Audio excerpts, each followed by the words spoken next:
राष्ट्रवादी काँग्रेस शरद पवार गटाचे जळगावचे जिल्हाध्यक्ष अजित पवार यांच्या भेटीसाठी दाखल झालेत। मी नाराज नाही, पण उमेदवारी न मिळाल्याने मनामध्ये शल्य असल्याचं रवींद्र पाटील यांनी म्हटलंय। मला उमेदवारी मिळाली असती तर विजय झालो असतो असं देखील रवींद्र पाटील यांनी म्हटलंय।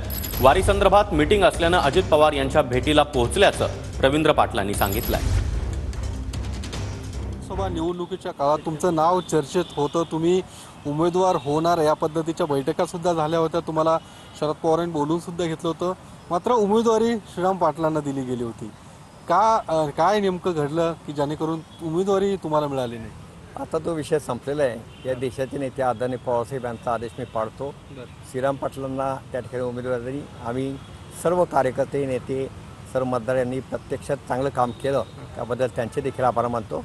पक्षाचा आदेश हा शिरसावंत मी मानत असतो। पण मग जर तुम्हाला उमेदवारी दिली असती तर निकाल काय वेगळा राहिला असता? नाही, अधिक आनंद झाला असता, कार्यकर्त्यांना आनंद झाला असता। निकाल काय येईल तो आपल्या हातात नसतो, परंतु मतदारांमध्ये एक सहानुभूतीची लाट त्यावेळेस होती।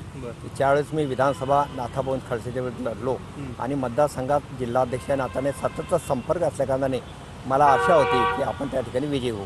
अच्छा, पण मग कुठेतरी नाराजी आहे? उमेदवारी कुठेतरी ज्या पद्धतीने शेवटच्या टप्प्यापर्यंत तुमचं नाव चर्चेत होतं, अखेरच्या क्षणी नाव दुसरं पुढे आलं? नाही, अजिबात नाराजी नाही, परंतु शल्य आहे की आपण निवडून आलो असतो, परंतु ते सर्व मागचं विसरून आज वर्तमान काळात पक्ष अधिक वाढीत होता, आम्ही कामाला लागलो। कॅमेरामन अनिकेत सह योगेश बोरसे, TV9 मराठी, पुणे।